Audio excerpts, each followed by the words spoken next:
insuperable, profundo, maravilloso Dharma, difícil de encontrar aún en 100.000 millones de kalpas. Ahora podemos verlo, escucharlo, aceptarlo y protegerlo, que podamos comprender el significado de la enseñanza del Buda. Buenos días.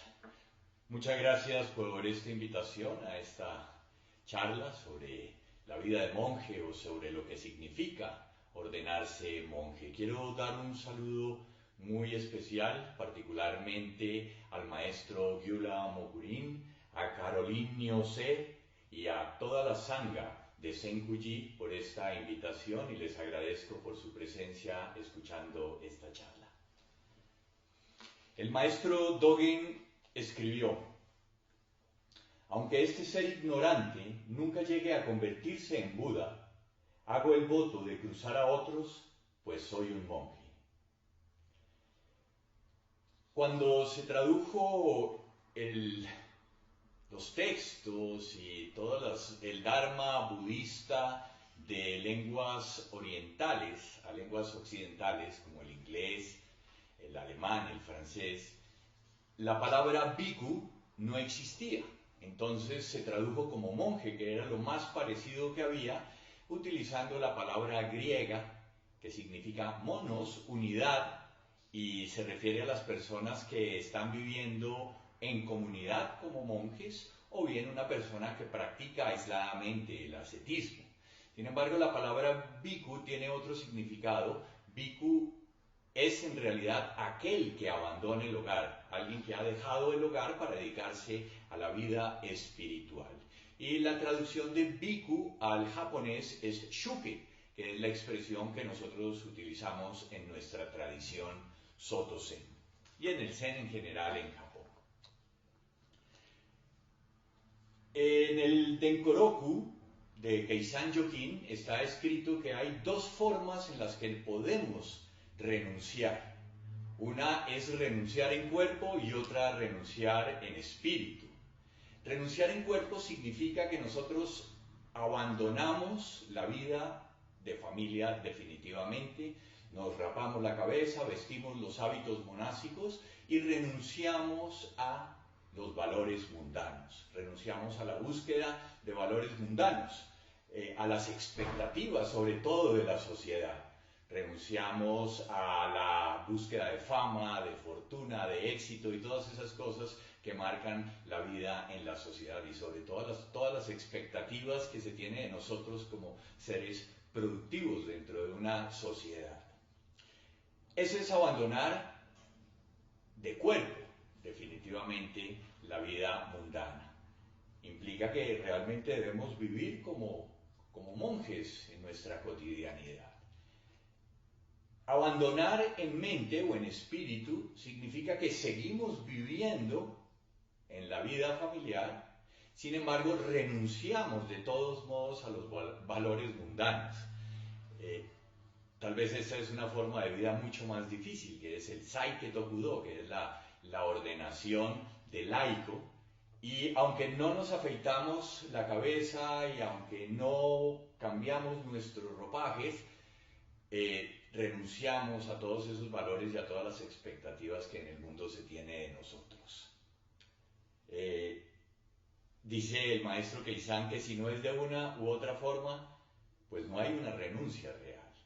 Y lo que pasa es que en el Japón, a partir del siglo XIX, el gobierno estableció una regla que se llama Nikujiki Saitai, que significaba que los monjes a partir de ese momento podían comer carne, podían casarse y podían vestir ropas laicas siempre y cuando no estuvieran realizando labores religiosas, oficiando ceremonias o ese tipo de cosas.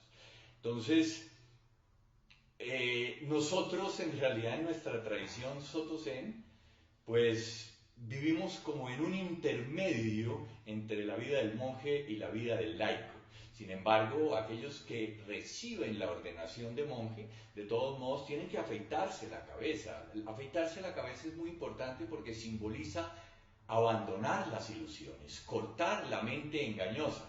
Sin embargo, es algo que está creciendo permanentemente y no podemos dejar que crezca, entonces constantemente tenemos que cortar el pelo para poder traer al presente ese hecho de que tenemos que estar atentos a esa mente engañosa, a las ilusiones. El maestro Dogen dice en varios de sus textos, porque esto está en Shuke Kudoku, en Shuke y en Yukai. Shuke Kudoku es el texto que habla sobre los méritos de hacerse monje. Shuke ya habla más específicamente, estos son 3 capítulos del Shobogenzo en Shuke habla de el significado de ser monje, refiriéndose a historias de los antiguos, y Yukai pues es concretamente la ceremonia de recibir los preceptos. Entonces Yukai es la entrega y aceptación de los preceptos budistas. El maestro Dogen dice, todos los budas de los 3 tiempos dicen que salir de casa es realizar el camino. Salir de casa es bhikkhu, shuke, abandonar el hogar. Los 28 antepasados indios y los antepasados en la China Tang que transmitieron el sello de la mente de Buda eran todos sharamanas. Sharamana es otra expresión para bhikkhu. Y quizá fue observando estrictamente los preceptos que pudieron convertirse en modelos universales para el triple mundo. Por lo tanto, al practicar el Zen e indagar en la verdad, los preceptos y el Vinaya son lo más importante. Fíjense que aquí habla de los preceptos, la importancia de los preceptos, y luego vamos a volver a eso. Pero recordemos que triple mundo hace referencia a los 3 estadios que se describen en las estupas, que es el mundo del deseo, Kamaloka, el mundo de la forma, que está más arriba, que es el segundo estadio, y luego el reino de lo inmaterial, que es Arupya Loka, que es el último estadio, y pues arriba de ese está la vacuidad. Fíjense que en la meditación tradicional en el Theravada se pasa por esos 3 estadios antes de alcanzar la iluminación final. Entonces les decía que hay varios textos del maestro Dogen, como Shuke Kudoku, en el que nos habla de los méritos de hacerse monje. Para el maestro Dogen es muy importante hacerse monje, si bien nosotros en la actualidad, pues una vez que hemos terminado el entrenamiento no vivimos como monjes, de todos modos debemos mantener esa misma actitud en la vida cotidiana. En ese texto no voy a leer pues todas las historias de las que habla el maestro Dogen, pero hay 3 historias así en las que quiero referirme brevemente. Una es de un brahman borracho que llegó a pedirle la ordenación al Buda, y el Buda le dijo sí, la ordenación, le afeitaron la cabeza, les dieron los hábitos y todo eso, y al día siguiente el brahman se despertó, y ¿qué pasó aquí? Salió corriendo, dejó los hábitos y todo, y salió corriendo. Entonces algunos de los discípulos más antiguos del Buda le reprocharon eso, que por qué le había dado la ordenación si estaba borracho. Y el Buda dijo, incluso estando borracho, ¿cierto?, por el hecho de haber recibido la ordenación, aunque la haya abandonado y haber vestido el kesa, ya hay méritos inconmensurables que se van a manifestar en otra existencia, se van a manifestar más adelante. También está el caso de un rey que cuando vio los primeros mechones blancos en su cabeza, decidió cortarse el pelo y abdicar pues a su reino y dedicarse a monje, y eso fue seguido después por todos sus sucesores, y ese primer mechón se iba pasando como símbolo de esa renuncia. Y hay otro caso, el último, que también lo menciona en Kesa Kudoku, que es el texto de los méritos del Kesa, y es de una prostituta que en una vida anterior se puso el hábito budista como broma, para jugar, para burlarse, y sin embargo, vidas después se convirtió en discípula del Buda Shakyamuni. Entonces, todo eso son los méritos de los que habla el maestro Dogen, y hay muchas otras historias, pero pues no puedo relatarlas todas. Pero para el maestro Dogen es tal, ¿cierto?, que escribió un texto, es tal la importancia que escribió un texto sobre los méritos de hacernos monjes. Y eso es muy importante en nuestra tradición. Voy a hablar un poco de la historia de las ordenaciones como para ver cómo ha ido evolucionando.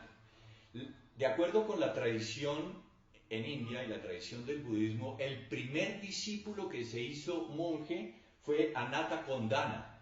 Anata Kondana era uno de los 5 ascetas que habían acompañado al asceta Siddhartha en el bosque realizando las prácticas ascéticas. Cuando renunció al palacio y se dedicó esos 6 años a las prácticas ascéticas, fue uno de ellos. Recuerden que cuando el Buda alcanza la iluminación, se pregunta, bueno, ¿a quién voy a enseñar? ¿Sí? Y entonces se acordó de esos 5 primeros ascetas que estaban ahí en Sarnath y caminó de Bodh Gaya a Sarnath y dio el primer discurso. Recuerden que cuando él venía, los ascetas lo vieron y dijeron, aquí viene el que renunció, el que fracasó, no le dirijamos la palabra, y se voltearon y el Buda les dice, no, ya no se pueden dirigir a mí como el amigo o como el compañero de la práctica ascética, sino que ahora vengo como el iluminado. Y expuso el primer sermón, que es la puesta en movimiento de la rueda del Dharma, ¿sí?, de las 4 nobles verdades, y se dice que Anata Kondana comprendió, ¿sí? Entonces el texto dice, entonces el venerable Anata Kondana, habiendo visto el Dharma, conseguido el Dharma, conocido el Dharma, penetrado el Dharma, habiendo superado toda duda, habiendo puesto a un lado toda incertidumbre y habiendo conseguido sin la ayuda de otro la plena confianza en las enseñanzas del Maestro, habló así al Señor. ¿Podré yo, Señor, recibir la salida del mundo? Pavaga era el nombre de la renuncia. En la presencia del Señor podré recibir la ordenación. Y el Buda le dijo Eji Bhikkhu, que traduce ven monje, y esa era la primera fórmula, y ya en ese momento pues se cortaba el cabello y se le daban los hábitos, y durante un tiempo se siguió utilizando esa fórmula. Inicialmente la única persona que podía dar los preceptos era el Buda, pero como empezó a venir mucha gente, entonces a los monjes que ya habían alcanzado pues toda la formación, ¿sí?, Upasampada se llama la formación total, que es la aceptación en la sangha. Entonces ya podían tener discípulos, ya podían dar instrucción y ya podían brindar los preceptos a las personas que lo pidieran.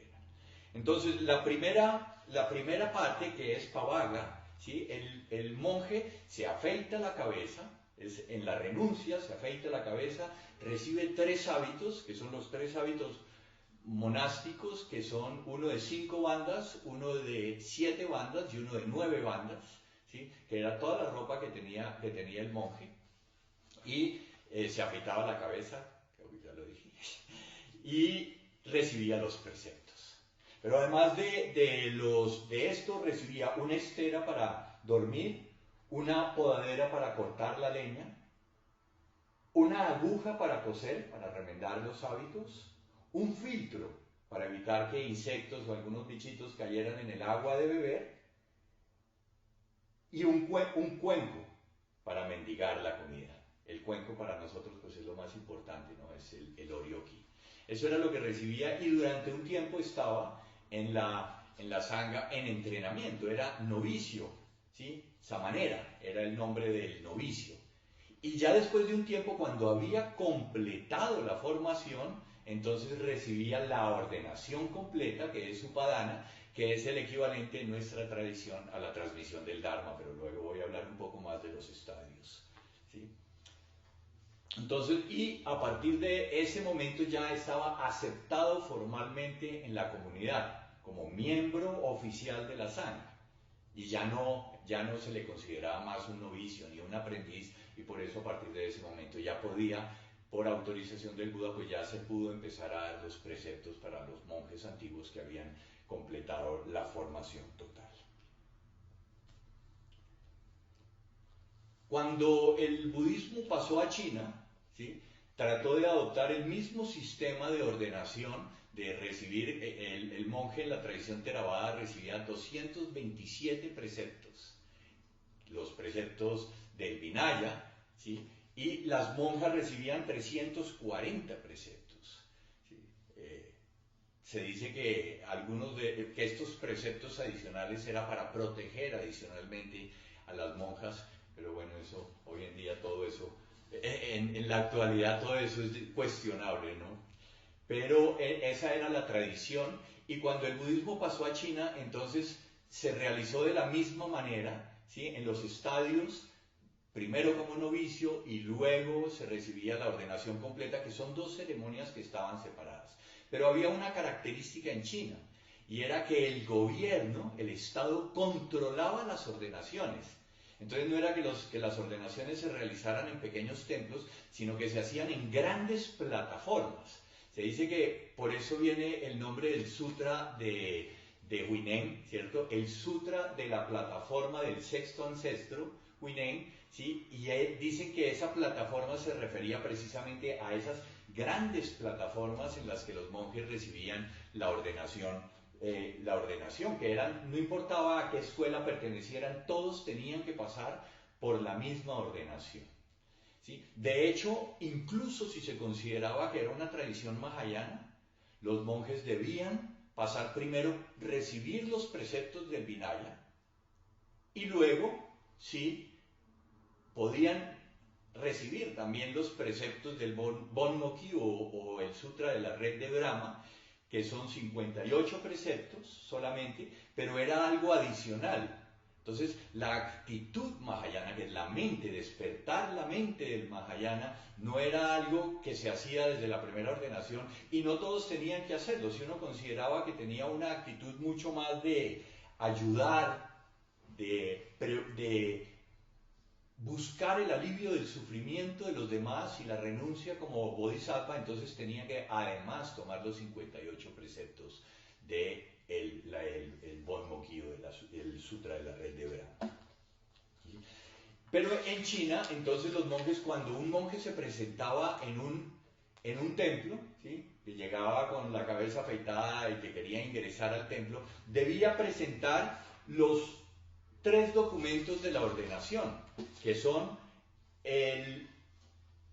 2 certificados de ordenación debían ser comprados en la oficina del sacrificio del gobierno central, y otro que era la transcripción de la ordenación que se obtenía del monasterio que había dado la ordenación. Entonces eran como los certificados.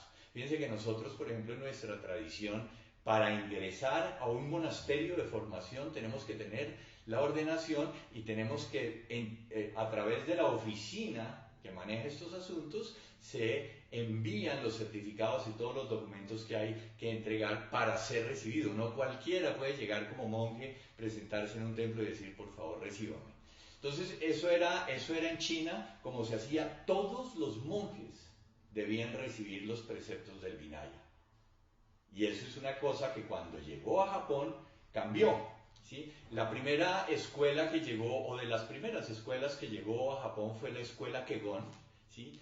En Nara, el templo Todaiji. Entonces trató de hacer lo mismo y todas las escuelas, a partir del gobierno, todas las escuelas tenían que enviar a los monjes al templo Todaiji a recibir los preceptos del Vinaya para poder ser considerados monjes. Sin embargo, Saicho, que fue el fundador de la escuela Tendai, él decidió que como Japón era un país mahayana, pues no había necesidad de recibir los preceptos del Vinaya, y entonces decidió que en su ordenación solamente era necesario recibir los 58 preceptos del Bonmoki o del Mahayana.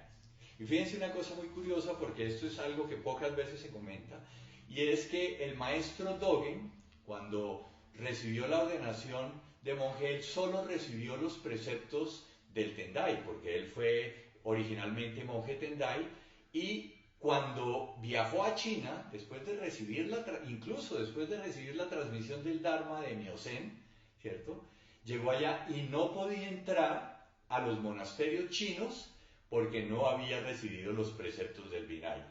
Entonces aquí pues se supone que hubo algunas negociaciones, algunas cosas que permitieron, cuando ya llegó al monasterio del maestro Ryujin Tendo Nyoyo, que fue aceptado, entonces se le recibió con los preceptos que había recibido en Japón. Sin embargo, cuando el maestro Dogen llega a Japón de regreso, entonces él decide que ni siquiera los 58 preceptos del Mahayana son necesarios, sino que solo es suficiente recibir los 10 preceptos mayores del Mahayana, además del triple refugio y los 3 preceptos puros, que es los 16 preceptos que nosotros recibimos en nuestra ordenación. No se sabe realmente de dónde viene o qué originó que el maestro Dogen tomara esa decisión, pero en Japón ya los monasterios no estaban controlados por el Estado. Claro, debía haber una aceptación del Estado como monasterio y un reconocimiento, pero no era necesario que hubiera un control como en China. Y una de las cosas que hicieron algunos de estos maestros, como Saicho y como el maestro Dogen, fue adoptar un conjunto de preceptos para que su escuela se separara de las demás, estuviera diferenciada de las otras escuelas. Entonces, esto yo creo que fue una de las características, y uno ve a través de la historia del budismo en Japón cómo cada escuela va adoptando diferentes formas o diferentes preceptos para poder precisamente diferenciarse de las otras y establecerse como una escuela totalmente independiente, que es el caso de la escuela Soto Zen.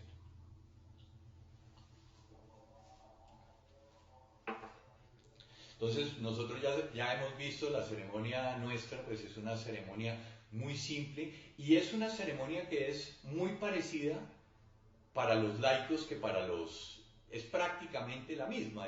La diferencia es que a los laicos solo se les entrega el rakusu, no se les entrega el kesa de 7 bandas, no se les entrega el oryoki, que es el cuenco o el juego de cuencos de los monjes. Los laicos tienen otros cuencos personales que aunque simbolizan lo mismo, pues no son el cuenco de los monjes, ¿sí? Y la ceremonia es muy parecida, también se le da un nombre budista que a partir de ese momento guiará su camino, ¿sí? Se unge con el agua de sabiduría, el shasui, y pues básicamente es lo mismo, ¿no? Pues la diferencia es que los laicos siguen viviendo en la vida de familia, pero en el fondo pues no hay ninguna diferencia entre la práctica, ¿no? La práctica de unos y otros es la misma y la actitud, como lo menciona seguido en el Suimonki, el maestro Dogen, pues debemos renunciar a todas esas expectativas del mundo, a los placeres mundanos. Aquí no se trata de volvernos autistas o de separarnos o de aislarnos del entorno y no volver a tener sentimientos, no volver a tener emociones, ¿no? Esto lo discutimos alguna vez en una clase aquí en el templo de Shinji, y la idea más importante aquí entender de la renuncia a los placeres y a los deseos mundanos es el no apegarnos. El renunciar al apego, sobre todo porque pues, las enseñanzas fundamentales del Buda está que el apego es en realidad la causa del sufrimiento. Entonces entender fundamentalmente que no hay nada separado de nosotros que exista como una entidad sustancial que podamos poseer y que nosotros mismos no somos una entidad sustancial que pueda poseer algo. Toda realidad es simplemente una energía en continuo movimiento, a pesar de que nos apeguemos a nuestra identidad y nos apeguemos a nuestro yo. Hay una cosa curiosa en la historia del maestro Dogen, y es que cuando él llegó de China, escribió varios textos, Fukanza Senki, instrucciones universales para la práctica de Zazen, en la que dice que todos los seres sin excepción pueden practicar. Escribió el Bendowa, que también son una serie de preguntas y respuestas en la que el maestro Dogen específicamente habla de que la práctica de los laicos y de los monjes es idéntica. Y luego está el Genjo Koan también, que es pues la realización de la realidad. El maestro Dogen el maestro Kumura define Genjo Koan como la realización del momento en que la verdad fenoménica y la verdad absoluta son realizadas simultáneamente. Eso es Genjo Koan, es el despertar a la realidad en la que no hay separación entre la realidad fenoménica y la realidad absoluta. Y en ese texto también habla mucho de la práctica de los laicos y todo eso. Sin embargo, después de que el maestro Dogen con su sangha se fue de Kioto a Echizen, donde fundó el monasterio Daibutsuji, que luego se llamaría Eiheiji, hubo un cambio, hubo como una ruptura en las enseñanzas, en el sentido de que originalmente enseñaba tanto a laicos como monjes por igual, y luego se concentró en la práctica de los monjes, y prácticamente en muchos de los textos ni siquiera vuelve a mencionar a los laicos. Entonces, ahí hay dos explicaciones, ¿sí? Una es que, pues se supone que Eiheiji ya era un monasterio concentrado para la formación de los monjes, tanto que escribe el Eihei Shingi como el conjunto de reglas monásticas a seguir en el entrenamiento. Y el otro es que el maestro Okumura dice en uno de sus textos que también pudo sufrir una desilusión, una decepción con respecto a la práctica, no de los laicos en general, pero sí de su entorno, de las personas que eran más cercanas a él, incluso de altos funcionarios y todo eso que quisieron practicar, pero había una diferencia y un cambio de actitud que era importante tener para poder realmente practicar y que no se dio. Entonces se concentró en la vida monástica muy especialmente. Luego tenemos un punto fundamental en las enseñanzas del maestro Dogen y es producir la mente que busca el despertar.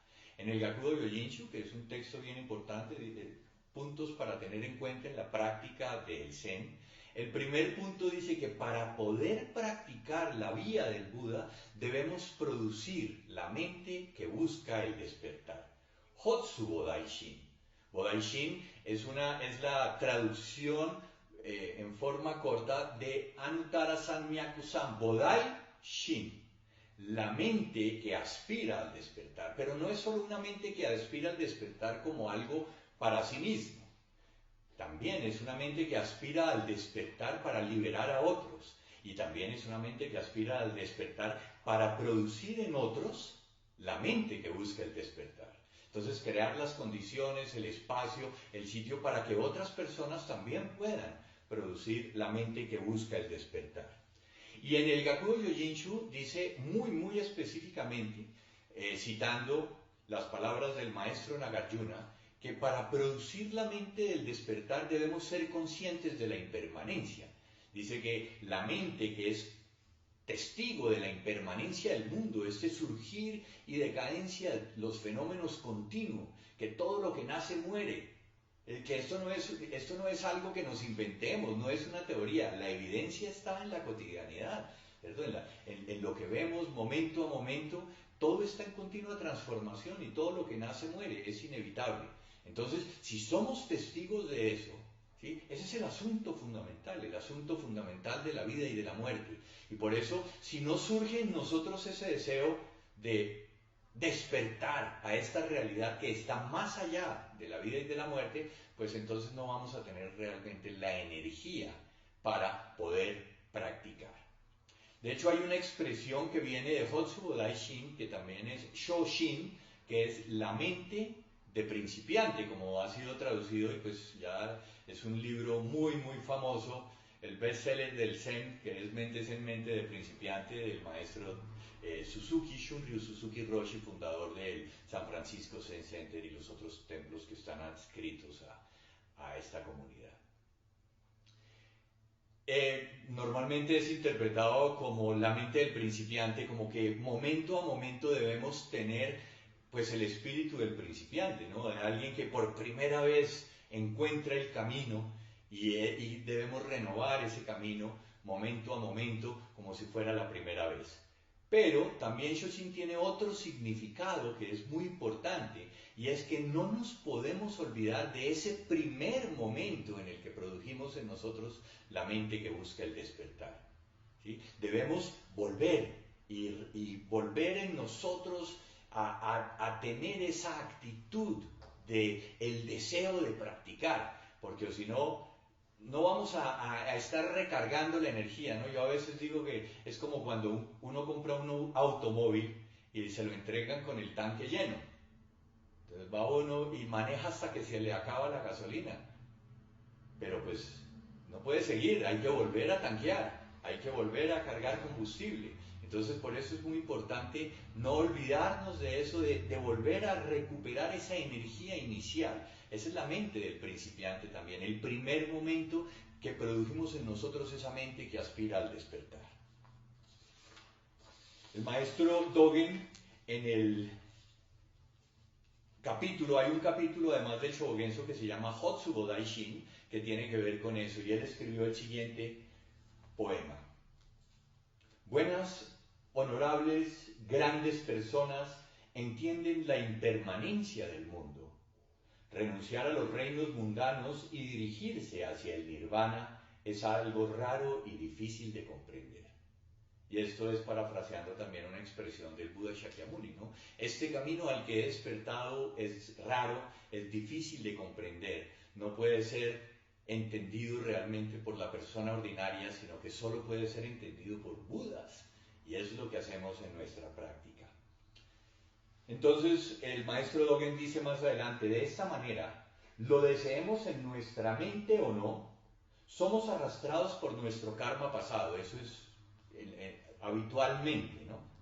La transmigración dentro del ciclo de vida y muerte continúa sin detenerse por un solo ksana. Ksana es la unidad de tiempo más pequeña que hay, es un nanosegundo. Con cuerpo y mente que está transmigrando de esta manera a través del ciclo de la vida y la muerte, deberíamos sin falta despertar la mente Bodhi de llevar a otros antes que a nosotros mismos. Incluso si en el camino de despertar la mente Bodhi comprendemos que nuestro cuerpo y nuestra mente nace, envejece, se enferma y muere, después de todo no puede ser nuestra posesión personal. Aquí hay, o sea, esto nos daría para una charla completa, ¿sí? Pero realmente cuando nosotros entendemos la impermanencia del mundo, podemos sentarnos de acuerdo a lo que enseña el maestro Dogen de abandonar cuerpo y mente, porque en realidad entendemos que no hay nada sustancial que podamos atrapar. Por eso debemos soltar la identidad con nuestros 5 agregados, con los 5 skandhas, con los procesos que dan creación momento a momento de esta individualidad. Continúa el maestro Dogen diciendo, cuando el Bodhisattva, en medio del nacimiento y la muerte, inicialmente hace surgir la mente que aspira al despertar, firme e inamovible, el mérito de ese pensamiento es tan profundo, amplio e ilimitado, que si el Tathagata tratara de explicar sus detalles, no podría agotarlos en un solo kalpa, en un periodo universal. O sea, describir lo mismo que en Shuke Kudoku, ¿no? Describir los méritos de producir la mente que busca el despertar.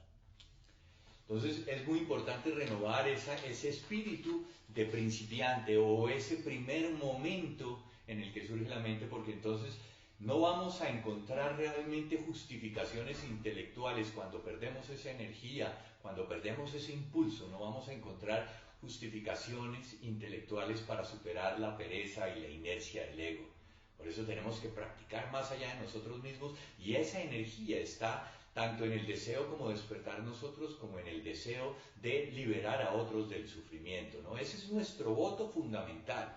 Ese es el voto que asumimos en cuando recibimos los votos y los preceptos de Bodhisattva, ¿no? Dedicar nuestra vida como barqueros a llevar a otros de la orilla del samsara a la orilla del nirvana, antes que a nosotros mismos. Renunciamos a nuestra propia liberación incluso. Y ese es el voto universal que realizamos.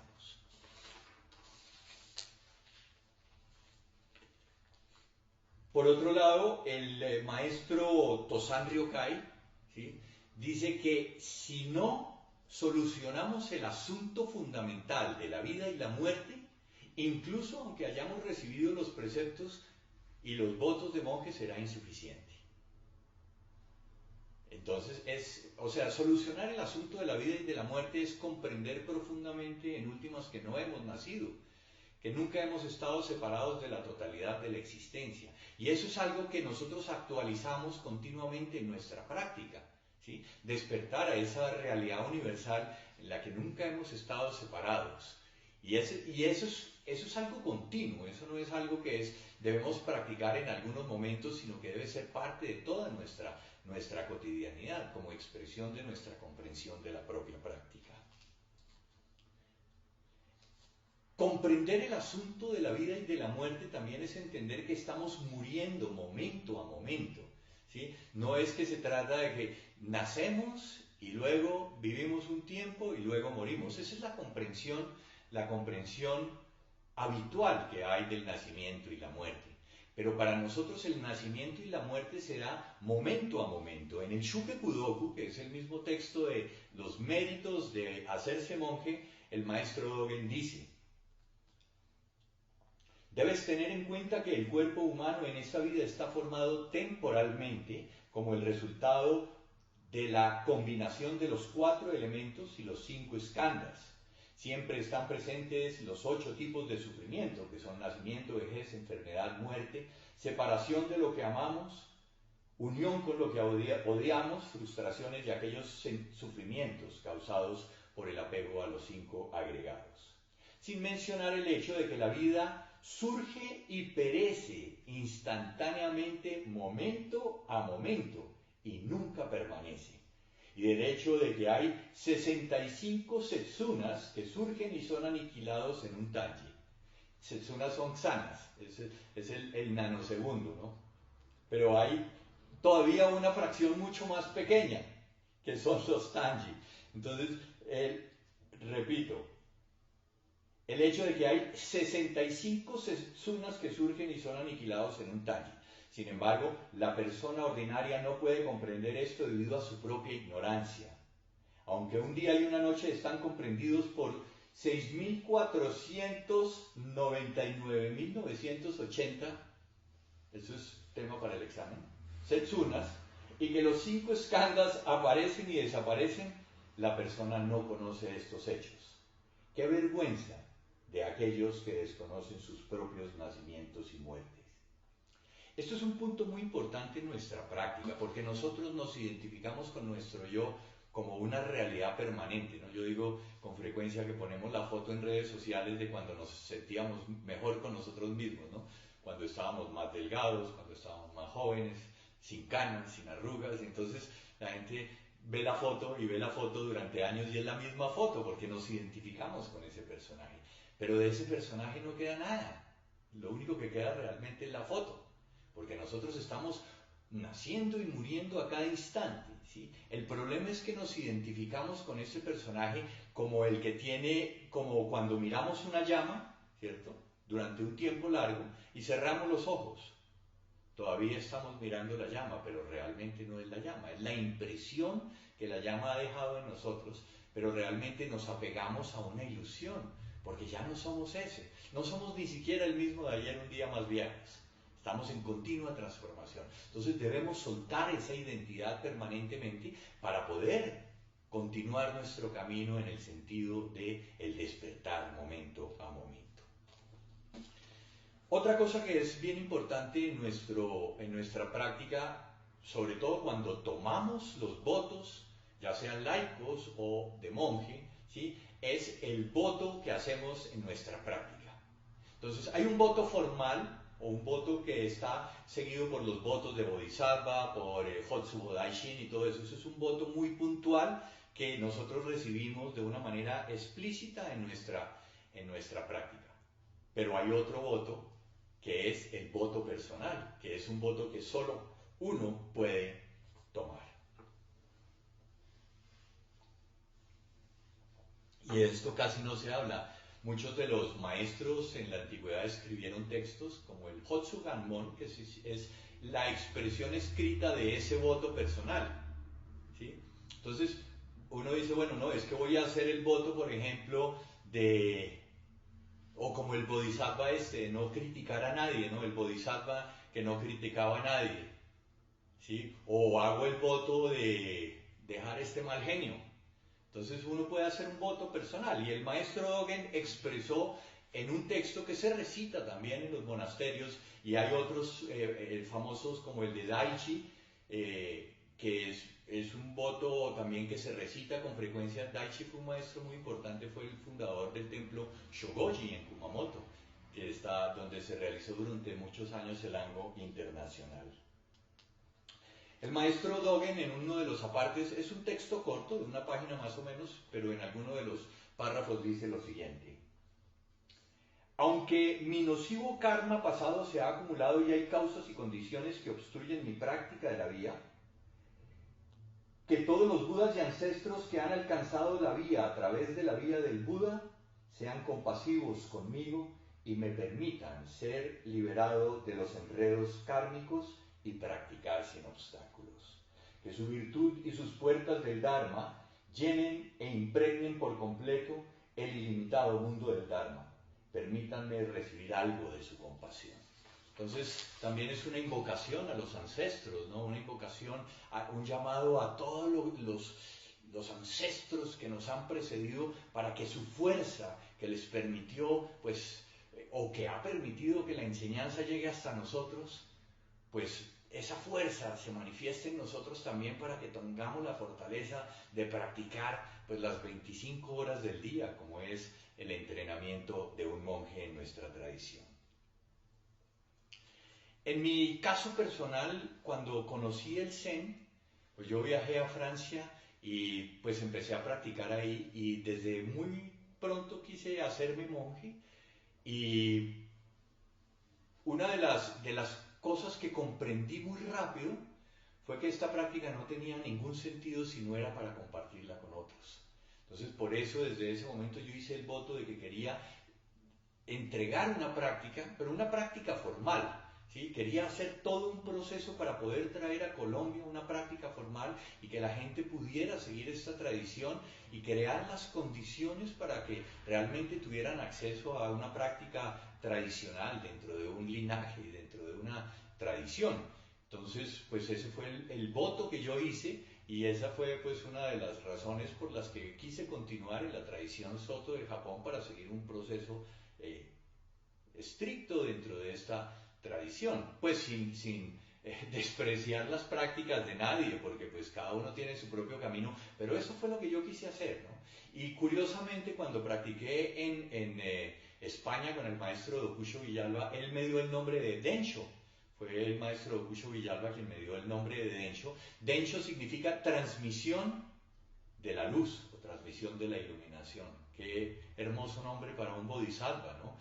Es convertirme en puente, y desde ese momento yo quise convertirme en un puente para que otras personas pudieran acceder a esta práctica. Ese fue mi voto personal.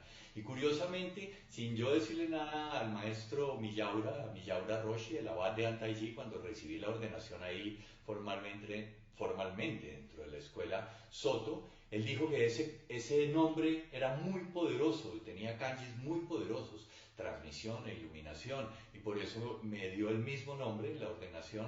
Y pues ha sido mi camino y ha sido mi deseo de continuar esta práctica desde ahí, y pues recorrer, atravesar océanos y atravesar continentes para poder cumplir mi voto. Y no es que el voto llegue a un punto en el que ya se ha cumplido, sino que permanentemente tenemos que revisar ese voto personal para también alimentar nuestra práctica, porque esa también es la dirección puntual que damos a nuestra práctica. Luego viene entonces el entrenamiento, porque una de las cosas en las que he insistido muchísimo en nuestra sangha es que si podemos seguir haciendo las cosas de la misma manera, pues vamos a hacerlas de la misma manera, si no tenemos que hacer un esfuerzo por cambiar la manera como nos relacionamos con las cosas. Entonces, el entrenamiento para los monjes es muy importante. No quiere decir que el entrenamiento sea exclusivo para los monjes. De hecho, hay monasterios en Japón que reciben laicos, y pues en Estados Unidos, ni hablar, la cantidad de sitios donde se practica como laico siguiendo las formas de los monjes, ¿sí? Pero el Ango es un periodo de 90 días o de 100 días, se dice tradicionalmente, en el que el monje está completamente encerrado, no puede salir del monasterio, y todas sus actividades están regidas por el Shingi, por las reglas monásticas. y el entorno. Eso no quiere decir que la práctica sea fácil. La práctica en una comunidad continua, conviviendo permanentemente con las mismas personas, pues no necesariamente va a sacar lo más bonito de nosotros, ¿no? A veces salen esas sombras que no queremos mostrar, ¿sí? Pero entonces eso sí tenemos que cuidarnos de no hacer daño a los otros. Debemos cuidarnos de cómo reaccionamos frente a los demás. Y una de las cosas que uno no puede hacer en un entrenamiento, en un monasterio, es tomarse las cosas de manera personal. O sea, hay instrucciones, hay indicaciones, a veces los regaños son severos, a veces hay gritos, pero si uno se toma las cosas personalmente, como me ofendió, ¿por qué me lo dijo a mí? Entonces no aguanta, no aguanta, porque el ego, si le damos un poquito de cuerda, el ego va a crecer de una manera desproporcionada, ¿no? Entonces ahí sí que es la teoría de catástrofes, ¿no? Un estímulo muy pequeño puede producir un huracán, ¿no? En la teoría de catástrofes, por ejemplo, en termodinámica, que tiene que ver con el clima, una variación de temperatura mínima puede producir un huracán. Y lo mismo sucede es el famoso efecto mariposa, ¿no? Que algo que sucede acá puede generar efecto acá. Entonces tenemos que ser muy cuidadosos en la manera en que reaccionamos. El maestro Dogen tiene un texto que se llama Ango, que tiene en el Shobogenzo también, que tiene que ver con el entrenamiento formal de los monjes. Y el maestro Dogen dice: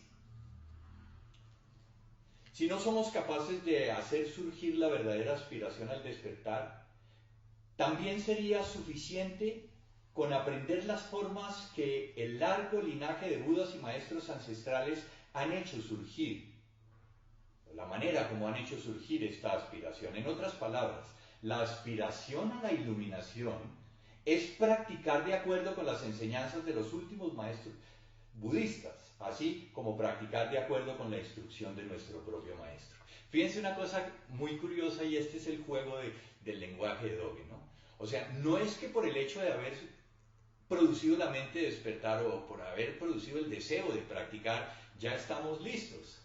No, también cómo podemos alimentar eso realizando las prácticas que hicieron los maestros de la antigüedad, los ancestros. Entonces esa es la importancia del Ango también, porque es repetir las formas, repetir las instrucciones y repetir las guías para que podamos ser como ellos. Si actuamos como ellos, pues vamos a incorporar en nosotros las mismas actitudes y vamos a transformar también nuestras formas corporales y vamos a ser mucho más cuidadosos con las tres acciones de las que se habla en el arrepentimiento, las acciones del cuerpo, la palabra y el pensamiento.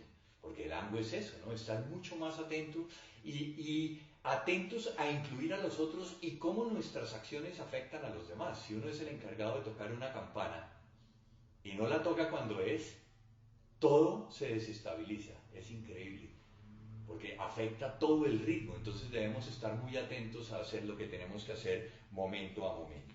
El maestro Dogen llega a ser tan enfático en su en la importancia que le da al Ango, que dice: aquellos que nunca han participado en el periodo de práctica de verano en su vida no pueden ser llamados discípulos de Buda o monjes.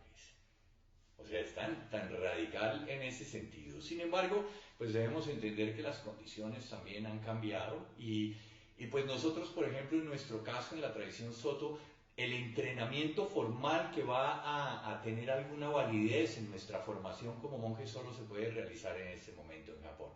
Esa es una de las razones por las que el Soto Zen japonés está tratando de crear una organización propia separada en Japón. De hecho, ya hay muchos maestros que no pertenecen a la tradición Soto Shu formal de la Soto Shu Shumusho, que es la organización como tal, ¿cierto? Precisamente por la dificultad que hay para el entrenamiento. Pero pues nosotros estamos en la Soto Shu y pues nosotros seguimos esa tradición. Entonces es muy importante para nosotros seguir las normas, seguir el entrenamiento, y eso es lo que hacemos. Para terminar, quiero hablar de la importancia del ritual, ¿sí? que es una cosa, nosotros hemos, Byung-Chul Han, el famoso filósofo coreano entrenado en Japón, perdón, en Alemania, él dice que uno de los grandes problemas de la sociedad contemporánea es que ha eliminado los ritos de su vida cotidiana. Entonces, eso nos afecta. El rito es muy importante porque el rito marca un punto de quiebre en nuestra vida. Y en la ordenación de monje es un rito de paso. Como rito de paso significa que morimos a nuestro ser anterior y renacemos a un nuevo ser. Por eso tenemos un nuevo nombre. Por eso tenemos una manera diferente de vestirnos, ¿sí? Y esto es como la puerta del dragón, de la que se habla en las tradiciones orientales, ¿no? El pez koi que iba nadando por el río y de pronto se volteó a mirar a la montaña arriba y vio una puerta resplandeciente y sintió mucha curiosidad por saber qué era esa puerta que había allá. Entonces empezó a nadar contracorriente, con todo el esfuerzo en contra de todo lo que venía bajando, de las piedras que encontraba, y a través de un gran esfuerzo logró atravesar esa puerta y se convirtió en un dragón. Y esa es una analogía con nuestra práctica, ¿no? A través del esfuerzo continuo de nuestra práctica, nosotros dejamos ese ser ordinario, ese ser ignorante, para convertirnos en Budas. Nosotros no practicamos para llegar a ser Budas, sino que nuestra determinación misma, en el momento en que nosotros producimos la mente que aspira al despertar, en ese momento también se produce la transformación. Lo que pasa es que la ordenación como tal es un acto público, es una ceremonia pública en la cual se evidencia la decisión que ha tomado esa persona para poder iniciar su camino, para poder cambiar sus tendencias habituales, que es lo que buscamos en últimas en nuestra práctica. Por eso es una ceremonia que se hace públicamente, ¿sí? Y lo último, o dentro de la ceremonia que se hace de monje, uno hace una sampai, hace 3 postraciones en la dirección de los padres, porque es una forma de agradecer también el habernos permitido llegar hasta ahí, pero también es la manifestación de esa renuncia a esa vida que traemos, y ya dejamos atrás nuestro linaje familiar para entrar al linaje de los Budas y los ancestros. Entonces es un compromiso muy profundo, no con nadie, no con el maestro, no con el Buda, sino con uno mismo, de a partir de ese momento dirigir la vida para construir un Buda momento a momento en nuestras acciones cotidianas, y que nuestras acciones también incluyan a los demás como reflejo de nuestra comprensión de la impermanencia y de la interdependencia, y que nuestras acciones también ayuden a liberar el sufrimiento de los demás. ¿Cómo podemos expresar concretamente nuestra comprensión de la vida, o de la vía, perdón, en la vida cotidiana? ¿Cómo podemos expresarnos a través de cómo tratamos a los demás, no solo a los seres humanos, a los demás seres vivos, a los objetos en general, a partir de nuestra decisión de cambiar el rumbo, ¿sí? Se necesita, lo he dicho en otras ocasiones, el ego funciona por inercia. Entonces necesitamos de una fuerte energía para romper esa inercia del ego y para cambiar la dirección de nuestra vida. Si nosotros no hacemos eso, pues la ordenación va a ser simplemente un acto teatral. Pero debe haber un compromiso profundo en lo que hacemos, y por tanto también en el voto que vamos a asumir a partir de ese momento, y cómo vamos a dirigir nuestra vida en esa dirección, apoyados obviamente, pues ¿en qué? En las enseñanzas y en los preceptos, ¿sí? Los preceptos son la esencia de nuestra conducta, por eso hay que estudiarlos. ¿Cómo expresamos nuestra comprensión de la vía en la cotidianidad? Pues tenemos los preceptos para seguirlos, porque los preceptos no son simplemente reglas éticas, ¿sí? De hecho, los preceptos, y esto sí, ahora sí para terminar, los preceptos tienen 3 niveles de comprensión. Primero, como reglas restrictivas, ¿cierto? Para poder vivir en comunidad. Entonces, eso es la comprensión de los preceptos desde la perspectiva de la realidad fenoménica. En segundo lugar, están los preceptos como expresión de nuestra compasión, entonces cómo tratamos a los demás y cómo actuamos para ayudar a liberar el sufrimiento. Entonces esa es la comprensión de la realidad absoluta. Y finalmente están los preceptos como descripción del comportamiento de un Buda. No es que el Buda piense qué tengo que hacer para no violar los preceptos, sino que su conducta naturalmente expresa la no violación de los preceptos. Y esa es entonces la comprensión de los preceptos más allá de la dualidad del mundo fenoménico y la realidad absoluta. Esa es nuestra práctica y eso es lo que hacemos momento a momento y por eso pues nos ordenamos como monjes en esta tradición. Espero que estas breves palabras, a veces yo corro mucho para tratar de decir muchas cosas, pero espero que algo de esto les quede y bueno, pues si hay alguna pregunta o algo, siempre me pueden escribir, se pueden comunicar conmigo o si no, pues ahí tienen al maestro Mukurin para que le pregunten si hay algo que haya quedado poco claro en esta breve charla. Muchísimas gracias por su atención, muchísimas gracias por su participación y espero que nos podamos ver pronto. Muchas gracias. 願わくはこの功徳をもってあまねくい祭にお上し、我らと主上と皆共に仏道をよせんことを。おじほさんちしふち